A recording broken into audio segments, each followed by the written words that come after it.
ಹೇಳಪ್ಪ ಏನು ಕೇಳ್ತೀವಿ ಕೇಳಿದೆ. ಫಸ್ಟ್ ಹಾವೇರಿ ಭೇಟಿ ಬಗ್ಗೆ ಹೇಳ್ತಾರೆ. ಹಾವೇರಿ ಭೇಟಿ ಬಗ್ಗೆ ಇಲ್ಲಿ ಮಹಾ ತಪಸ್ವಿಗಳಾಗಿರ್ತಕ್ಕಂಥ ಶಿವಬಸವ ಮಹಾಸ್ವಾಮಿಗಳವರು ತಮ್ಮ ತಪಶಕ್ತಿಯಿಂದ ಯೋಗ ಬಲದಿಂದ ಸರ್ವ ಭಕ್ತರನ್ನು ಉದ್ಧಾರ ಮಾಡುತ್ತಾ ಇಲ್ಲಿ ಶಿವಯೋಗ ಸಮಾಧಿಯಲ್ಲಿ ನೆಲೆಸಿ ನಿತ್ಯವೂ ನಡೆಸ್ತಾ ಇದ್ದಾರೆ. ಅವರ ಶಕ್ತಿ ಪ್ರಭಾವ ಭಕ್ತಿ ಎಲ್ಲ ಕಡೆ ಪಸರಿಸಿ ಜನರ ಕಷ್ಟ ಕಾರ್ಯಗಳು ನಿವಾರಣೆ ಮಾಡ್ತಾ ತನ್ನ ಹತ್ರ ಸೆಳೀತಾ ಇದ್ದಾರೆ. ಅಂದರೆ ಆ ಗುರುಗಳ ಒಂದು ತಪಶಕ್ತಿ ಒಳ್ಳವರದು. ಶಿವಯೋಗಿ ಸಾಕ್ಷಾತ್ ಶಿವನಾದ ಕಾರಣದಿ ಅವನಿ ಭೋಗಗಳು ಅವನು ಸುಳಿತಾ ಇಲ್ಲ. ಹಾಗೆ ತಾನೇ ತಾನಾಗಿ ಇಲ್ಲಿ ತನ್ನ ತಪಸ್ಸಾಮರ್ಥ್ಯದಿಂದ ದಿನವೂ ಪ್ರಜ್ವಲ ಬೆಳೀತಾ ಇದೆ. ಆ ದಶೆಯಲ್ಲಿ ಈ ನಾಡು ಭಾಳ ಪವಿತ್ರವಾದದ್ದು. ಅದೇ ಪರಂಪರೆಯಲ್ಲಿ ಬಂದಂಥ ಶಿವಲಿಂಗ ಮಹಾಸ್ವಾಮಿಗಳು ಅವರು ಸಹ ತಪೋನಿಷ್ಠರು ಪೂಜಾನಿಷ್ಠರು ಯೋಗರಾಗಿ ಇಲ್ಲಿ ನೆಲೆಸಿ ಇಲ್ಲಿ ಒಂದು ಗದ್ದಿಗೆ 2 ಗದ್ದಿಗೆಗಳ ಮಹತ್ವ ಭಾಳ ಪ್ರಭಾವವಾಗಿ ಜನರನ್ನು ಉದ್ಧಾರ ಮಾಡ್ತಾ ಇದ್ದಾರೆ. ಆ ಥರದಲ್ಲಿ ನಮ್ಮ ಸದಾಶಿವ ಸ್ವಾಮಿಗಳು ಚಿಕ್ಕ ವಯಸ್ಸಾರು ಸಹಿತ ಒಳ್ಳೆಯ ಶಕ್ತಿಯಿಂದ ನಿಷ್ಠೆಯಿಂದ ಒಂದು ಸೇವೆ ಮಾಡ್ತಾ ಜನರ ಮನಸ್ಸನ್ನು ಗೆದ್ದಿದ್ದಾರೆ. ಈಗ ಅವ್ರು ಹೇಳ್ತಾಯಿದ್ರು 35,000 ಜನ ಪ್ರಸಾದ ನೋಡಿ. ಇಲ್ಲಿ ನಮ್ಮ ನಾಗರಾಜ ಅಂತ ಒಂದು ಬೆಳ್ಳಿ ತೋರಿಸಿದ್ರಲ್ಲಿ ಸಿಂಹಾಸನ ಮಾಡೋದು ನೋಡಿ ನಾಗರಾಜ ತೋರಿಸಿದ್ದಾನೆ. ಹಾಗಾಗಿ ಎಲ್ಲರ ಭಕ್ತರ ಮನೆ ನೆಲೆಸಿ ಎಲ್ಲರ ಹೃದಯ ಸ್ವಾಮಿಗಳು ಜೇಬು ನೋಡೋ ಸ್ವಾಮಿಗಳಲ್ಲ, ಅವರು ಹೃದಯ ನೋಡೋ ಸ್ವಾಮಿಗಳು. ನಿಮ್ಮ ಜೇಬು ನೋಡಲ್ಲ, ನಿಮ್ಮ ಹೃದಯವನ್ನು ನೋಡ್ತಾರೆ. ಹಾಗಾಗಿ ನಮ್ಮ ಸದಾಶಿವ ಸ್ವಾಮಿಗಳು ಶಿವಲಿಂಗ ಸ್ವಾಮಿಗಳು ಶಿವ ಸ್ವಾಮಿಗಳು ನಿಮ್ಮೆಲ್ಲರ ಹೃದಯ ಸಿಂಹಾಸನದಲ್ಲಿದ್ದು ನಿಮ್ಮ ಭಕ್ತಿಯ ಪ್ರತೀಕದಿಂದ ಸೇವೆಗೊಳ್ಳುತ್ತಾ ಎಲ್ಲರನ್ನು ಉದ್ಧಾರ ಮಾಡ್ತಾ ಇದ್ದಾರೆ. ಅಂದರೆ ಅದೇನು ತಪ್ಪೇನಲ್ಲ. ಡಿಸೆಂಬರ್ ತಿಂಗಳಲ್ಲಿ ಅತಿ ಹೆಚ್ಚು ಅಪಘಾತಗಳಾಗೋದು, ಸಾವು ನೋವು ಸಂಭವಿಸ್ತಾ ಇದೆ. ಮುಗಿತಾ ಇನ್ನು ಮುಂದುವರಿತಾ ಡಿಸೆಂಬರ್ ಅಂತ ಎಲ್ಲ ತಂಗಿರೋದು ಇದು ಇನ್ನೂ ಜಾಸ್ತಿ ಆಗ್ತದೆ. ಇನ್ನು 2000 ವಿಷಯ ನಾನು ಯುಗಾದಿ ಮೇಲೆ ಹೇಳ್ತೀನಿ. CM ಕುರ್ಚಿ ವ್ಯವಸ್ಥೆ ತುಂಬ ಚಿಕ್ಕಡ ನಡೀತಾ ಇದೆ. ಚೀಫ್ ಮಿನಿಸ್ಟರ್ ಕುರ್ಚಿ ಯಾಕೆ ನಿಮಗೆ ಆಸ್ತ್ರ?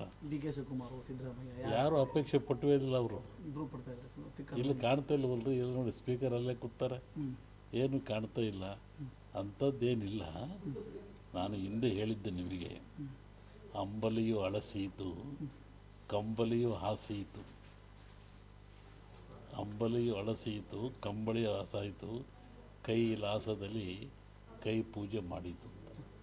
ಅವಾಗ ಸರ್ಕಾರ ಇರಲಿಲ್ಲ, ಅಂಬಲಿ ಅಳಿಸ್ತು. ಮಾದಾರ ಚೆನ್ನಯ್ಯನ ಮನೆಯ ಅಂಬಲಿ ಅವ್ರಿಗೆ ಆಗಲಿಲ್ಲ.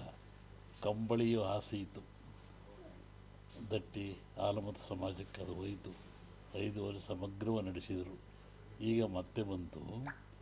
ಈಗ ಅಕ್ಕಬಕ್ಕರು ವಿಜಯನ ಸಾಮ್ರಾಜ್ಯ ಕಟ್ಟಿದರು.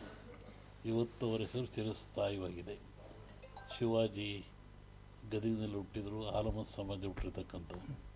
ಸಂಗೊಳ್ಳಿ ರಾಯಣ್ಣ ಕಿತ್ತೂರಿನ ಸಾಮ್ರಾಜ್ಯವನ್ನು ಉಳಿಸಿದವನು. ಕಾಶಿ ಕ್ಷೇತ್ರಗಳ ರಾಣಿ ಕುರುಬ ಸಮಾಜದವಳು. ಹಾಗೆ ಈ ಕುರುಬ ಸಮಾಜ ಏನಪ್ಪ ಅಂದರೆ ಅದು ಕಾಡು ಅಡವಿಯಲ್ಲಿದ್ದು ಕುರಿಗಳು ಮೇಯಿಸ್ಕೊಂಡು ಆ ಲಿಂಗ ನೋಡ್ತಾ ಪ್ರಕೃತಿಯಿಂದ ಭವಿಷ್ಯವನ್ನು ಕಂಡವರು. ಕುರುಹಿನ ಕಟ್ಟು ಅಂತ, ನೀವು ಕುರುಬರು ಕಟ್ಟು ಅಂತ ನಮ್ಮಲ್ಲೀಗ ಅವರೊಂದು ಅಜ್ಞಾಗ ಬರೆದ್ರು, ಮುಂದೆ ಏನಾಗುತ್ತೆ ಎಂತಾಗುತ್ತೆ ಮಳೆ ಬೆಳೆ ಬರೆದ್ರು ಕುರುಬರು ಕಟ್ಟು ಅಂತ. ಹಾಗೆ ಒಂದು ದೈವಿ ಬರ ಉಳ್ಳತಕ್ಕಂಥ ಹಾಲು ಕೆಟ್ಟರು ಆರಮತ ಕೆಡಲ್ಲ ಅಂತಾರೆ ಒಂದು ಗಾದಿ. ಪುರಾತನವಾದ ಮತ ಅದು, ಇವತ್ತಿಂದಲ್ಲ ಸಮಾಜ ಇದು. ಅಂಥ ಸಮಾಜಕ್ಕೆ ಒಂದು ಯೋಗ ಬಂದಿದೆ. ನೀವು ಬಿಡಿಸಿಕೊಳ್ಳೋದು ಕಷ್ಟ, ಅವರಾಗೆ ಬಿಟ್ಟರೆ ಯೋಗ ಇದೆ.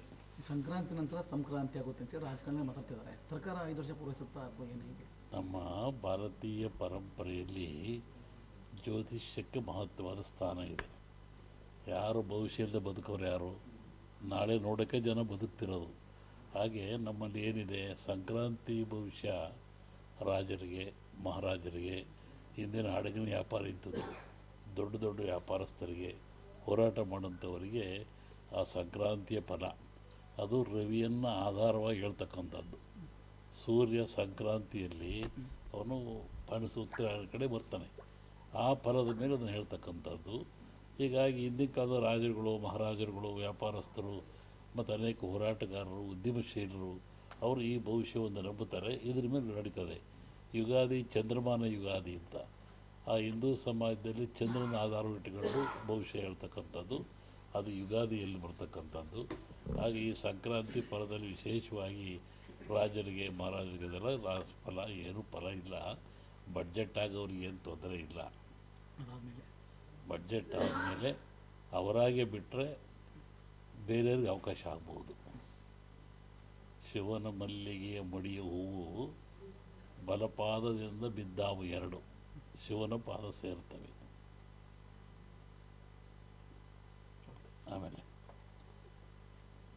ಅದರ ಹಿಂದೆನೂ ಕೂಡ ಭೂಪಟದಲ್ಲಿ ಒಂದು ದೇಶ ಅಳಿಸೋಗುತ್ತೆ ಅಂತ ಹೇಳಿ ಉಕ್ರೇನ್ ಆ ಭವಿಷ್ಯ ಎಷ್ಟೋ ಓದುವಲ್ಲ, ವಸತಿ ಹೇಳಿದೆ, ನೀರು ಮುಳುಗ್ತವೆ, ಅದಕ್ಕೆ ಬೆಂಕಿ ಉಗಿಯ ನುಗ್ಗುತ್ತೆ, ಹೋಗಿ ಎಲ್ಲ ಹೇಳಿದ್ನಲ್ಲ. 26ಕ್ಕೆ ನೋಡುತ್ತಾರೆ, ಅದಕ್ಕಿಂತ ಜಾಸ್ತಿ ಆಗುತ್ತೆ. 26ಕ್ಕೆ ಅದಕ್ಕಿಂತಲೂ ಜಾಸ್ತಿ ಆಗಿ ಯುಗಾದಿ ಕಡೆಗೆ ಇವಾಗ ನಂತರ ಸಮಸ್ಯೆ ಅದು ಅವಾಗ ಹೇಳೋಣ. ಅದರ ಈಗ ಕೇಂದ್ರದಲ್ಲಿ ನೋಡಿದಾಗ ಇವು ರಾಷ್ಟ್ರದ ವಿಚಾರಗಳನ್ನು ಬಂದಾಗಲೂ ಕೂಡ ಸಾಕಷ್ಟು ಆಗಿರುವಂಥದ್ದು, ರಾಜಕೀಯ ವಿಪ್ಲವಗಳು ಸಂಭವಿಸ್ತಾ ಇದ್ದಾವೆ. ಅವನ್ನೆಲ್ಲ ನೋಡಿದಾಗ ತಮ್ಮ ಅಭಿಪ್ರಾಯ ನೋಡಿದಾಗ? ನಾನು ಹಿಂದೆ ಹೇಳಿದ್ದೀನಿ, ಅರಸನ ಅರಮನೆಗೆ ಕಾರ್ಮೋಡ ಕವಿದೀತು. ಹಿಂದೆ ಹೇಳಿದೆ ನಾನು, ಪ್ರಧಾನಮಂತ್ರಿಗಳಿಗೆ ಆಘಾತ ಇದೆ, ಕೆಲವು ಸಾಯ್ತಾರೆ ಅಂತ ಹೇಳಿದೆ. ಆನಂತರ ಚೀನಾದಲ್ಲಿ ಏನಾಯಿತು, ಪ್ರಧಾನಮಂತ್ರಿ ಬದುಕಿದ್ದೇ ಹೆಚ್ಚಾಯಿತು ಅಲ್ವೇ. ಹಾಗಾಗಿ ಅಂಥ ಸಮಸ್ಯೆಗಳು ಇನ್ನೂ ಮುಂದುವರಿತವೆ. 26 ಶುಭನ ಲಾಭನ ಯುಗಾದಿ ಕಳೀಲಪ್ಪ, ಈಗಲೇ ಯಾಕೆ ಹೇಳೋದು ಅಲ್ವೇ. ಯುಗಾದಿ ಮೇಲೆ ಆ ಭವಿಷ್ಯ. ಓಕೆ.